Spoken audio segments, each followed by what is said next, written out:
Good afternoon, everyone. Good afternoon, Minnesota. I'd like to just start by commenting on the charges that were brought today by Attorney General Ellison in their office. We're certainly grateful for that. As I said the other day, in making the move to have the Attorney General Ellison as the lead on this case, that you have the right person, and this is a step today that the public wants to see. Our justice system needs to make sure that justice is served. I would point out that the Floyd family is in town. Tomorrow will be a day of mourning and celebration of George Floyd's life. But I think it's critically important for them to see, and for Minnesotans to display to them that there's another side to us and to this state that they did not see last Monday night. And so I want to again thank folks for continuing to raise your voice, for continuing to seek justice, and also for making sure we balance that public safety element of this. But I also want to note, I said earlier this morning, and I truly believe this, I think this is probably our last shot as a state and as a nation to fix this systemic issue. This rage that you saw, and the violence excluded from it, those who chose to go down that path, the message is now here in Minnesota for the last 5 days, come back to the issue at hand, which is the systemic issues and the systemic racism and the lack of accountability up and down our society that led to a daytime murder of a black man on a street in Minneapolis. And it sure isn't isolated to here, because as this exploded across the United States and the world, it's very clear that there's a lot more to this. And communities have been telling us that. And I just want to say, as the justice system does its thing, yesterday, our side of the separation of powers and the balance of powers, we used executive powers to start a civil rights and human rights investigation into the Minneapolis Police Department. And the thing that I think all of us are seeing, when our system of democracy works right, the will of the people is reflected. Not a rush to judgment, not a majority stomps on everything else, but the sense of when change is there, people rise up. And I think it's important. I saw former President Obama mention about when you're looking out in those streets and what is labeled either protesters or demonstrators, I think he's right about this. That's the improper designation. That is called the future that was out there in our young people. That is where we are going. And I stood today with a young man, and I think about how's he going to view the future and how are he going to see what we need to do. So generations have heard folks come up and say, and when we've made progress, I certainly don't want to deny that. We've made progress from the Voting Rights Act and things, but progress didn't keep George Floyd alive, and progress didn't keep those people out of the streets. They're not looking for just progress, they're looking for transformational change. So what I would say to Minnesotans, we got a unique opportunity. This is on us. The center of gravity for this is down on 38th in Chicago. The center of gravity lies in this state. This is going to be upon us. Again, what that legacy looks like. But we're going to come back into special session next week. And for those of you who have fought this issue, pick your issue. Pick your issue that led to this. We have major post-secondary educational institutions that graduated 0 teachers of color. Tens of thousands of students. We can't find a teacher that looks like the kids they're teaching. You don't need another one that looks like me. You need somebody who's in there. All the research shows that. If we're going to close the achievement gap in Minnesota, we're not going to blame it on the kids. We're going to blame it on us not putting emphasis on putting teachers in front of them. We still have issues we dealt with. We have home titles that have covenants. Now, people say it wouldn't be held up in law, but it's on paper. You can't sell to a colored family. We have social determinants of health. You are born in this state, 2 babies sitting next to each other in the hospital. We can predict which one's going to live longer by the color of their skin. Not by genetics, not by the background. And we have financial institutions that still make it difficult for African American families to have home ownership. The number one thing for middle class people that develops wealth. And when would say this to you out there, this is not an issue. I always used to hear people say about this. We got an achievement gap in communities of color, in black communities in our schools. No, we don't. We have an opportunity gap and an achievement gap in the entire system. If somebody's left behind, it is going to have repercussions. And we saw last week what the repercussions were. So this fierce sense of now and the fierce sense of urgency, for some of you out there who have fought this, for those that are out in the streets, again, like I said, pick your issue. If the issue is there's not enough teachers of color, we got an opportunity next week to author a piece of legislation, pass it, and I'll sign it. It'll be done by next Friday. You worried about bail reform? These are what the communities are telling us. This is what the people of color and indigenous caucus is telling us. We need bail reform and fines. We pull people over. We fine them, they can't pay the fine, we take their car, they lose their job, they can't pay for rent, and they're homeless. What was the purpose of the fine? What was the purpose of where we were going? It's taken us so long, we finally have treatment courts that recognize that but by the grace of God goes each one of us. So give people the opportunity. Quit criminalizing some of the things that we know there's services that could help and add back to the community. So my call to action on this is on us. And I don't think things just happen by chance. I'm not sure there's anywhere else in the country that their legislators coming back next week. So you're going to get to see an opportunity next week how serious people are about getting this done. Because I will guarantee you there will be bills put on the floor and put to a vote. Yes or no, put your money where your mouth is and send it forward. That's the change that people are asking for. That's the change that can happen in what we do. We already see the change happening out there of people cleaning up for one another, people building new coalitions, people talking about food deserts that don't need to be corporate stores coming in, but need cooperatives amongst the community so that it's shared back in and that shared wealth goes back into the community. Those are the fights that are going to be coming. So I would just ask all of you, tomorrow, the world will turn its focus, and the space will be created for the Floyd family. But it's also going to be very clear, if the belief is that this will finally just kind of calm down and everything will go back, I certainly don't believe it. If you're out there listening to people, I don't believe it. And I certainly don't think the young people that's our futures believe it. So, Minnesotans, I'm going to ask us once again, to honor the curfew, 10 to 4. You have done perfectly. You have done everything that was asked of you. You've done it with an understanding that created the space for the dialogues. It created the space to bring the human rights and the civil rights issue forward on the police department. It created the space to let Attorney General Ellison bring charges forward today. It created the space for communities to start to heal and build coalitions. It created the space for legislators to put together a package that needs to be addressed. That's a positive thing. And then it lets us think about and get back to the things we need to do. I would mention again, we'll have a pretty aggressive plan of dealing with COVID-19 testing.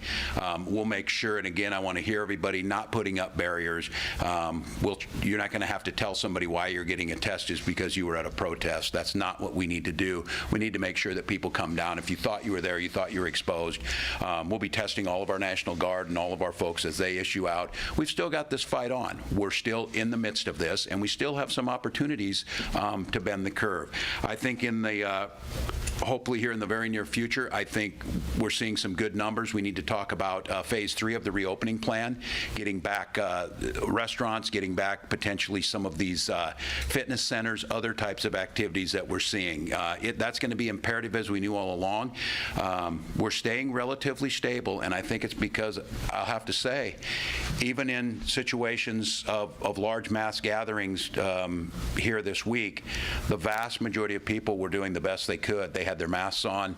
We're trying to hand wash, do those types of things. So we'll update a little bit here on where the current situation is, and certainly take some questions. But I really, again, cannot stress enough that if it's not now, I'm not sure that will ever happen. So I would encourage Minnesotans, let's show them the best that we have. We've done this before. Let's make that move. Let's be the example of what happens, and let's let other folks start to see these things that we can do together will make a difference. With that, Commissioner Harrington.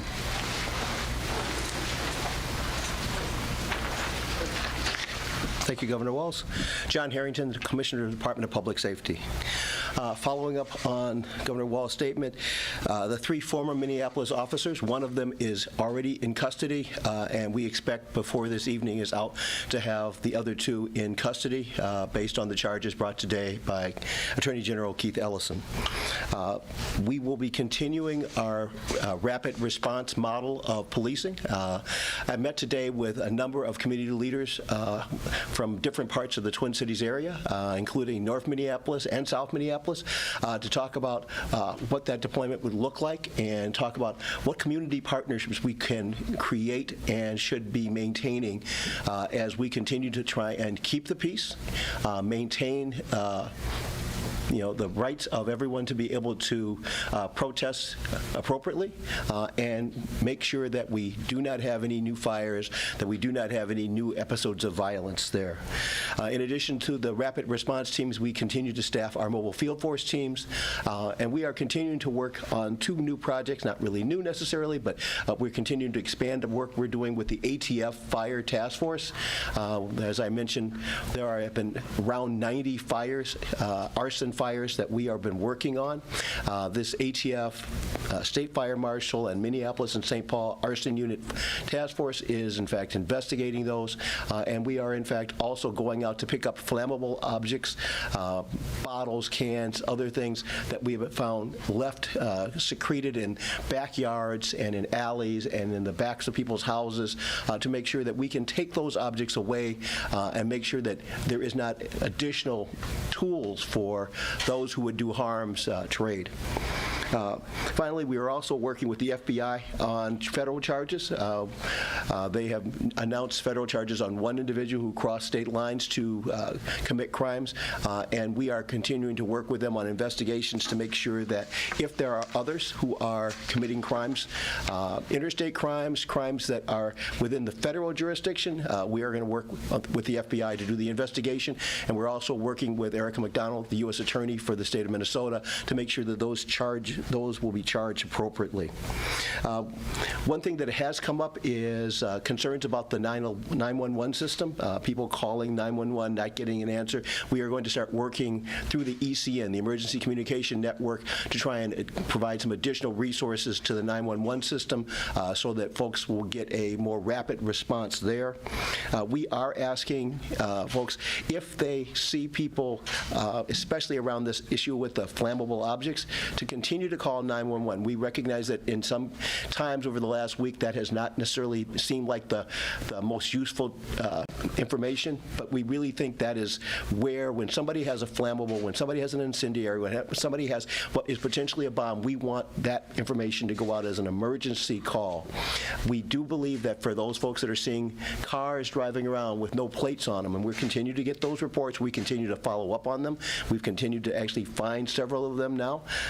We'd like you to use the non-emergency number for your local police department. If it's 612-348-2345 for Minneapolis, or 651-291-1111 if you're in St. Paul. So if you're seeing cars, suspicious activity where you think the cars are cruising your alley or cruising a site, they're stopped in places you don't know, we would like to hear about that. We will send people out to do the investigation on that, but we think the non-emergency number will be a better resource for that.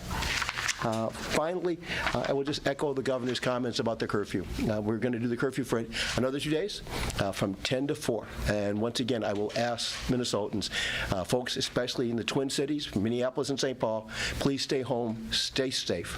We know some of you have talked about the fact that you feel like you have to guard your property and guard your businesses. And we understand that. We appreciate the feeling, but we don't want you to put yourself in harm's way. We want you to be safe. We think home or in your business is the safest place for you, and so we're asking for you once again to step up your game and to step this up by staying home and staying safe. And with that, I'll turn this over to General John Jensen of the Minnesota National Guard.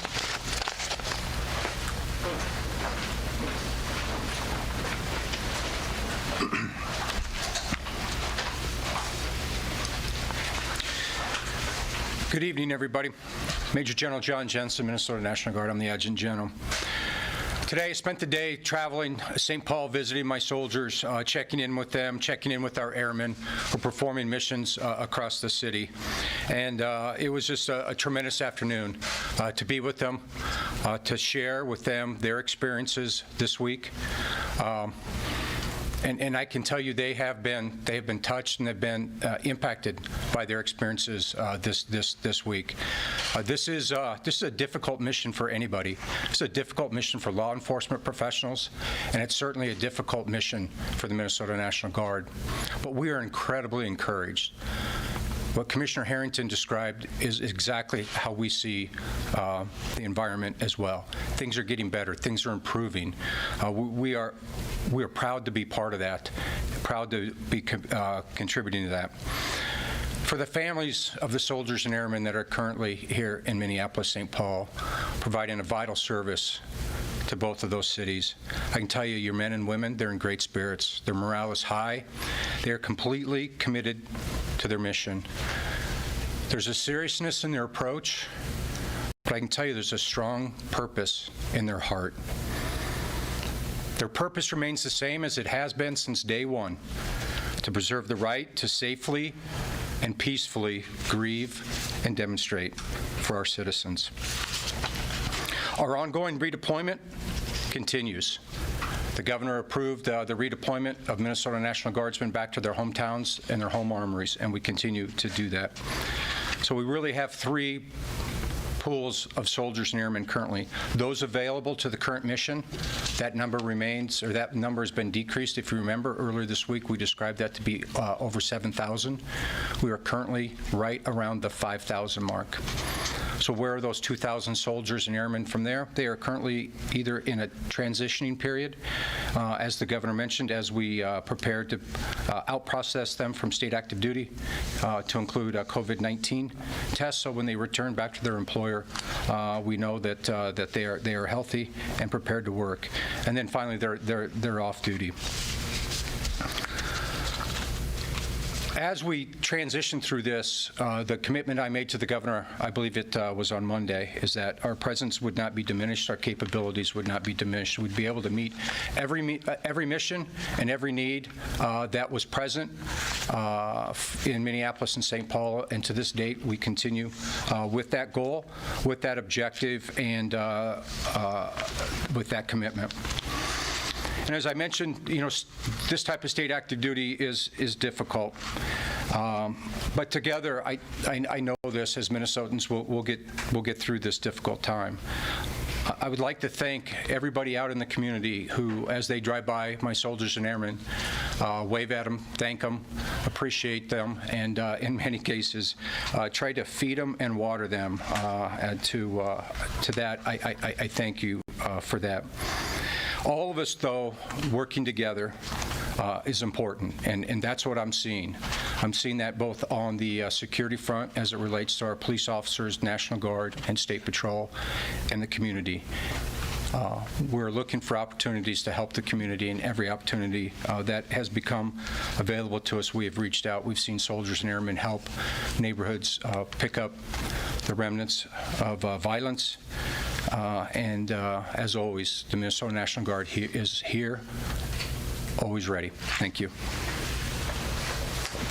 Thank you, General Jensen. I would like to echo this this part of it, and the genius of our system, federalism, of making sure that there are very clear lines of delineation of not having federal forces in states. And I say this of someone who feels very strongly about this. For 24 years, I put on those uniforms, did my training as an artilleryman, but when missions called, tornado cleanups, fighting forest fires, sandbagging and assisting people in East Grand Forks in 1997, and then missions overseas. But each and every time when those missions ended, I went back home, I took off the uniform, I put it in the closet, and I put on my teacher stuff, and I went back into my community. They're not coming from somewhere else. They're invested in Minnesota. They're invested in our communities, and they see Minneapolis and St. Paul, whether they live here or not, as a part of who they are. So, General Jensen, I want to extend my deepest thanks for the professionalism, understanding that there's families out there that are have the stress of both sides of this, of watching what's happening and having people involved with it. And I'd also like to say, before I take questions as we talk about this, I mentioned why this may be centered down there on 38th in Chicago. I think it's important for us to keep in mind the issues at hand, of course, are across there, but the impact of what happened last week is felt further than down on Lake Street. And I just have to say, I want to thank, as they get ready to come back, our legislators are amazing.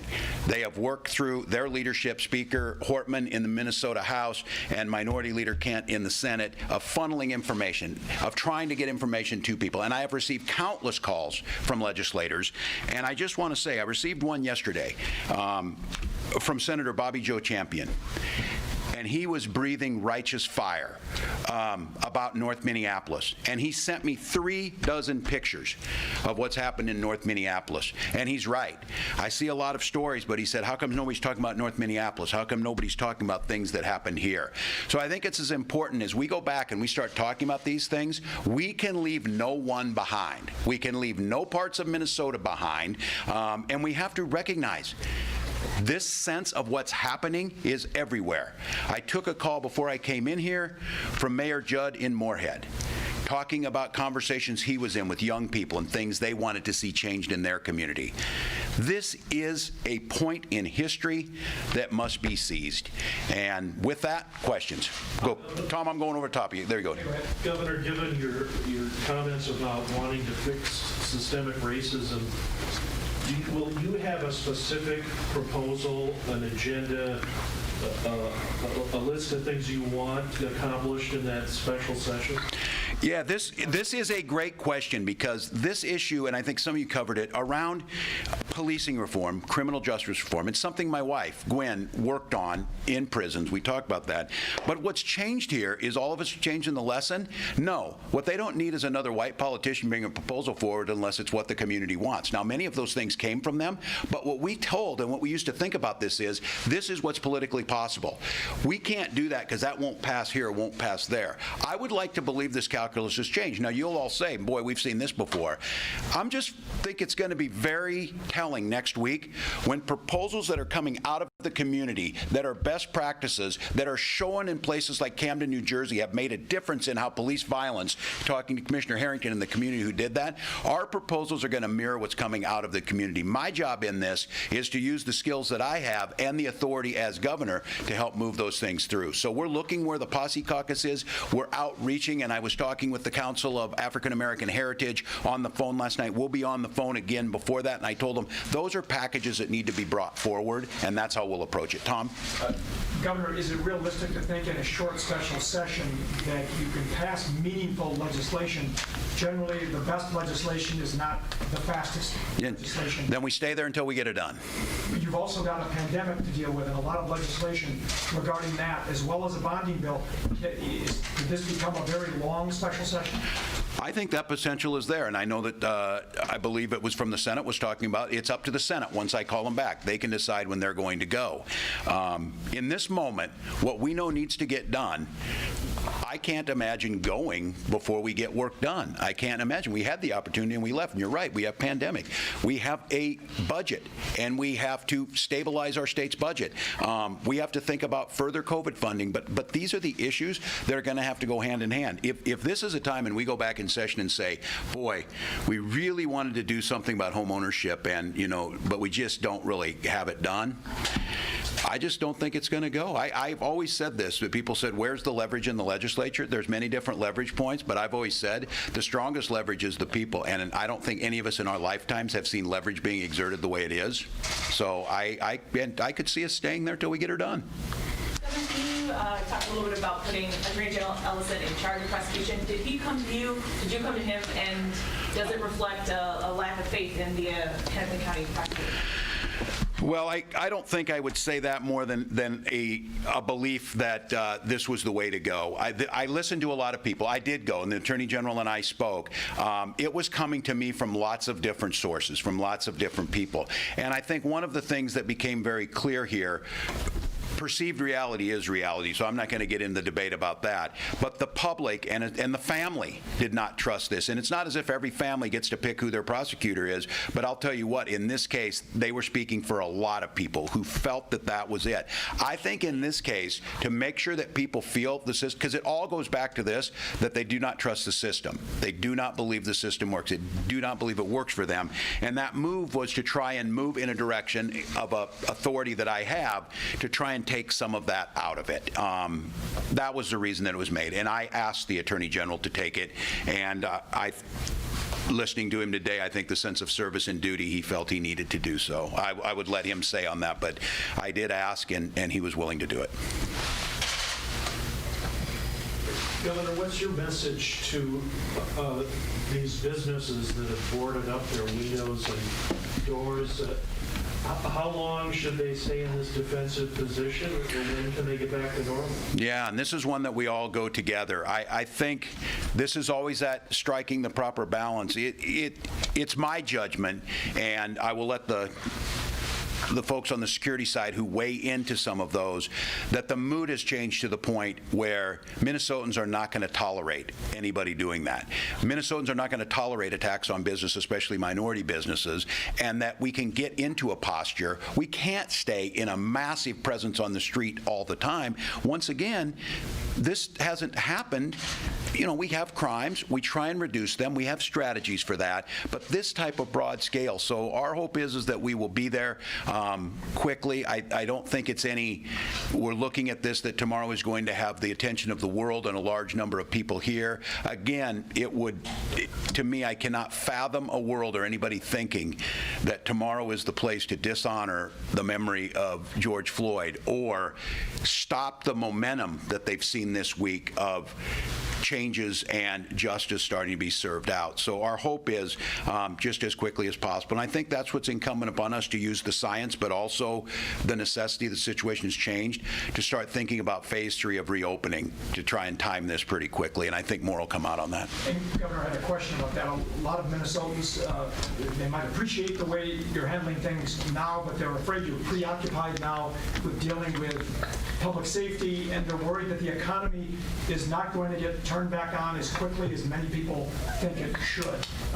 Your response to that, when might they expect some turning? Yeah, the thing I would tell them is continue to look at this. Our testing has remained the same. We've continued to process, and we've been out there reaching out to people.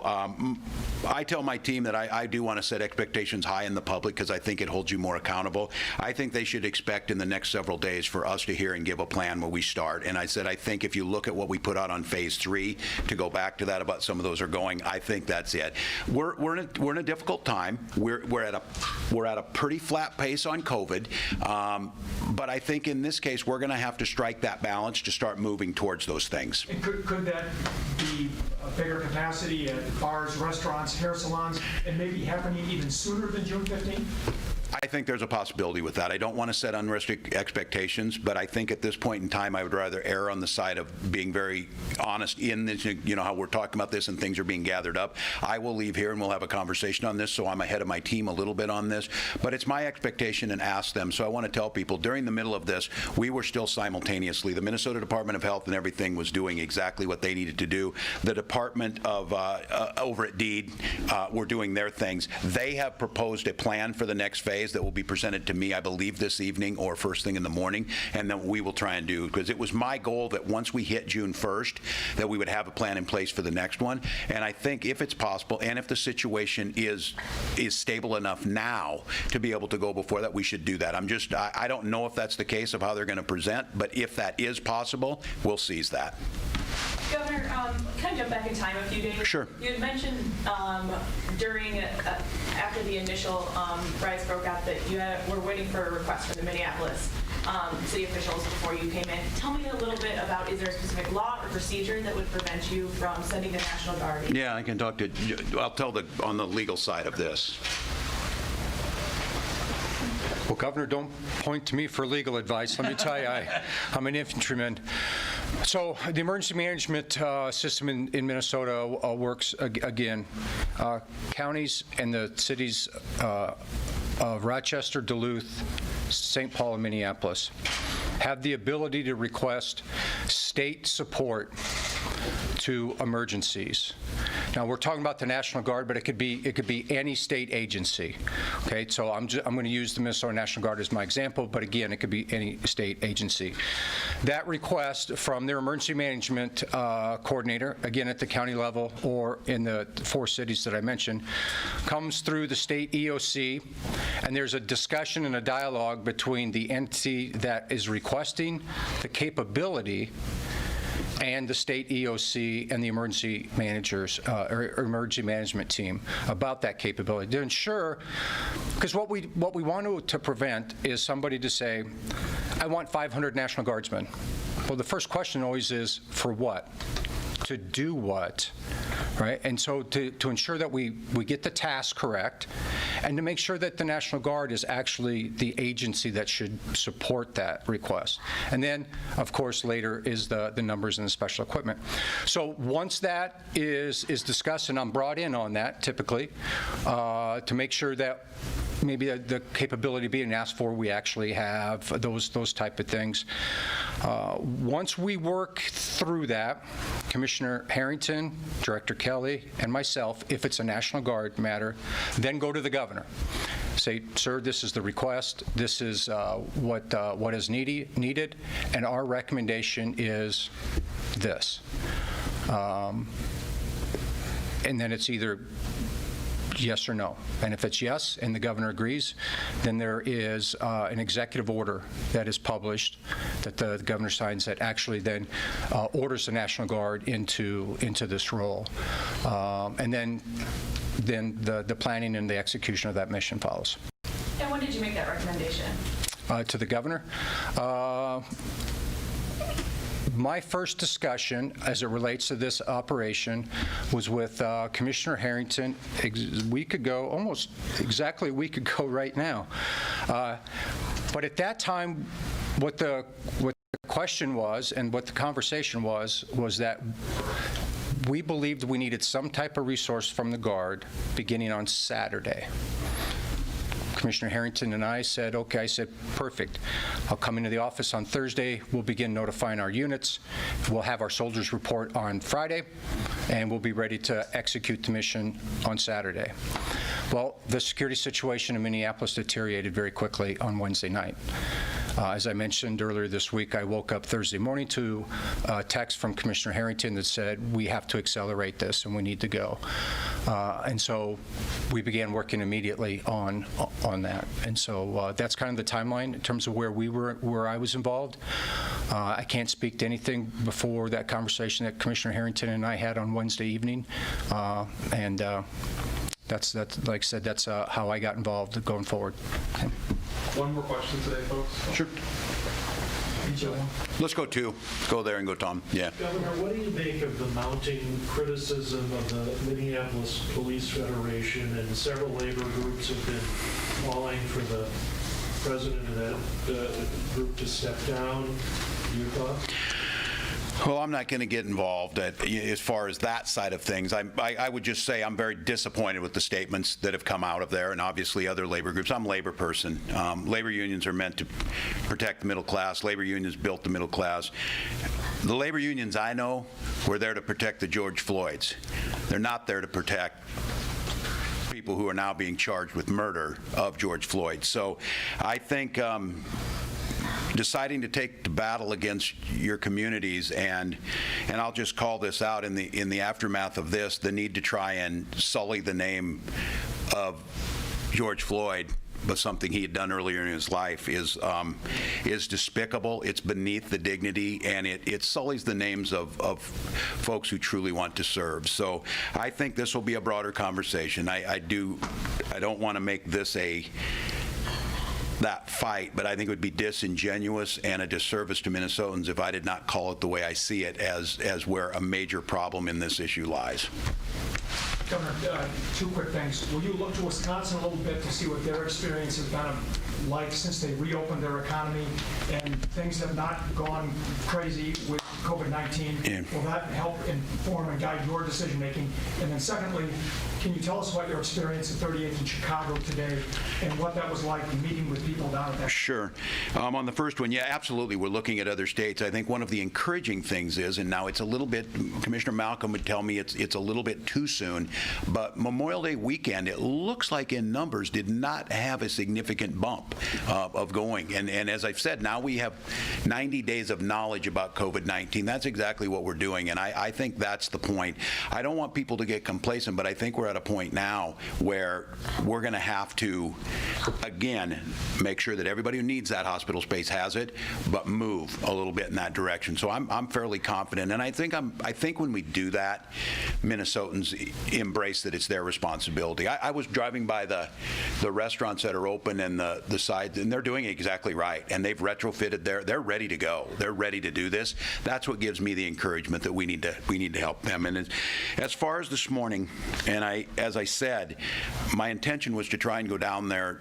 Just my wife, myself, Lieutenant Governor were there. I think it's important as a human being for me to be able to be in that space, because those of you who've been down there, certain places just have a gravity that kind of transcends time and where they're at. That place has already established that. It has had it. When people are down there in that mode and the things of looking at that wall and then looking at the street where it happened, I just wanted to go down there to make sure that as a human being I was viscerally feeling this in a very tangible way.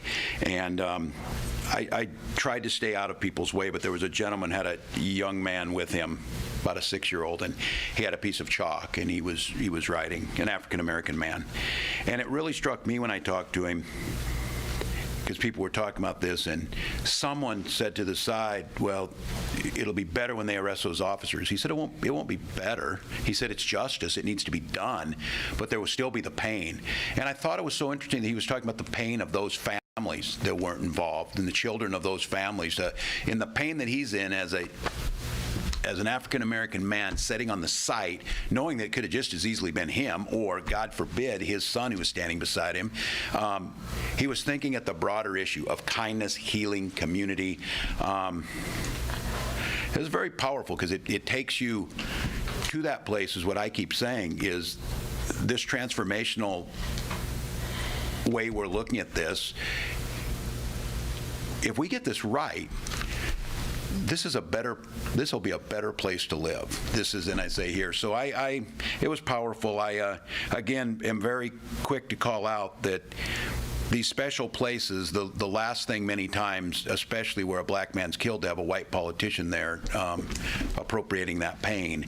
But I do think, I would say is that you need to go down there and feel it, not just so you can pat yourself on the back that you have feel the pain, but that you understand this sense of urgency of the change that has to happen, because then it becomes very personal to you. So I'm very grateful for all the people who were down there. I'm grateful for the way that Minnesotans have treated this. I think it's going to be very important for the community to tell us what they need to do, and that's what's a lot of going on down there. Community talking and us listening. And I, like all of us, need to become better listeners, and then we need to put that into action. So thank you, and we'll try and follow up. Thank you, Governor. Thank you, everybody. Thank you. Thanks, General. Thanks, John. See you later.